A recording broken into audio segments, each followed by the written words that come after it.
Only a Plain, Common Day by J.R. Miller.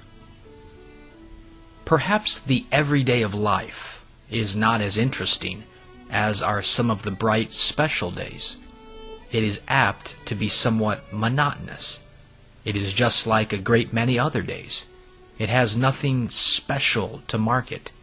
It is illuminated by no brilliant event.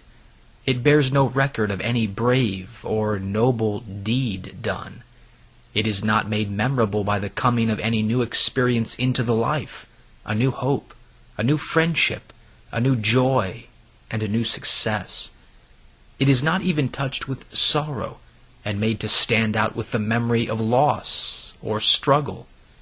It is only a plain, common day, with just the same old wearisome routine of tasks and duties and happenings which have come so often before. Yet it is the everyday which is really the best measure and the test of noble living. Anybody can do well on special occasions. Anybody can be good on Sundays. Anybody can be bright and cheerful in exhilarating society. Anybody can be sweet amid gentle influences. Anybody can make an isolated self-denial for some conspicuous object, or do a generous deed under the impulse of some unusual emotion. Anybody can do a heroic thing once or twice in a lifetime. These are beautiful things. They shine like lofty peaks above life's plains. But the ordinary attainment of the common days is a truer index of the life, a truer measure of its character and value than are the most striking and brilliant things of its exalted moments.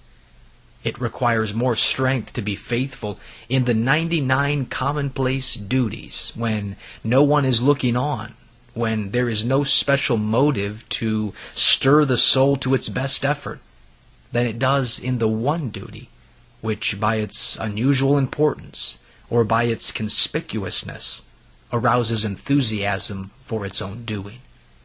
It is a great deal easier to be brave in one stern conflict which calls for heroism, in which large interests are involved, than to be brave in the 1,000 little struggles of the common days, for which it seems scarcely worth while to put on the armor.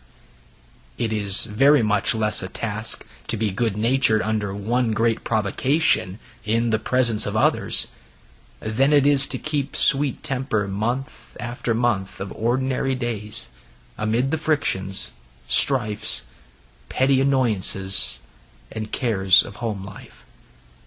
Thus it is that one's everyday life is a surer revealer of noble character than one's public acts. There are men who are magnificent when they appear on great occasions, wise, eloquent, masterly, but who are almost utterly unendurable in their fretfulness, unreasonableness, irascibility, and all manner of selfish disagreeableness in the privacy of their own homes, to those whom they ought to show all of love's gentleness and sweetness. There are women, too, who shine with wondrous brilliancy in society, sparkling in conversation, winning in manner, always the center of admiring groups, resistless in their charms, but who, in their everyday life, in the presence of only their own households, are the dullest and most wearisome of mortals.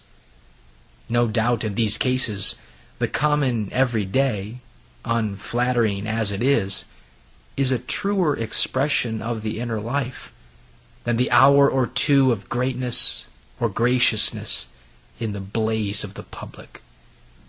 On the other hand, there are men who are never heard of on the street, whose names never appear in the newspapers, who do no great conspicuous things, whose lives have no glittering peaks towering high, and yet the level plain of their years is rich in its beauty and its fruitfulness of love.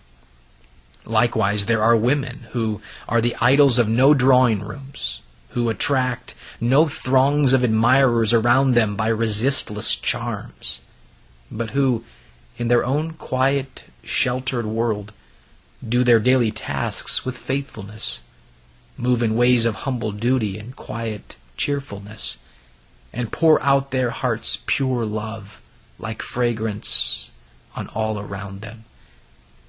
Who will say that the uneventful and unpraised every day of these humble ones is not radiant in God's sight, though they leave no memorial, but only a world made a little better by their lives?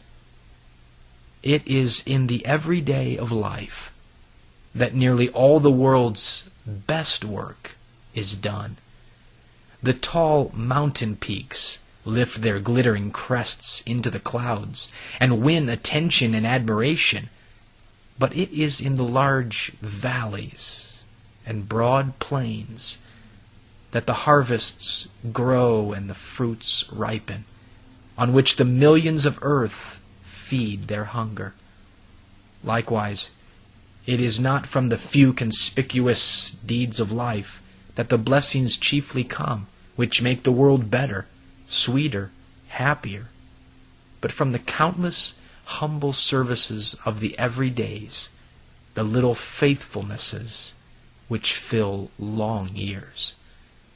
By the simple beauty of their own humble lives, by their quiet deeds of self-sacrifice, by the songs of their cheerful faith, and by the ministries of their helping hands, they make one little spot on this sad earth brighter and happier.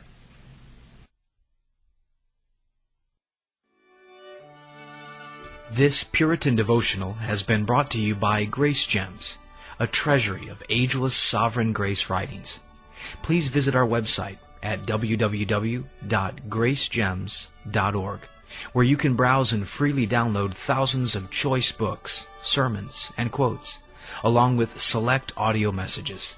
No donations accepted. Thank you.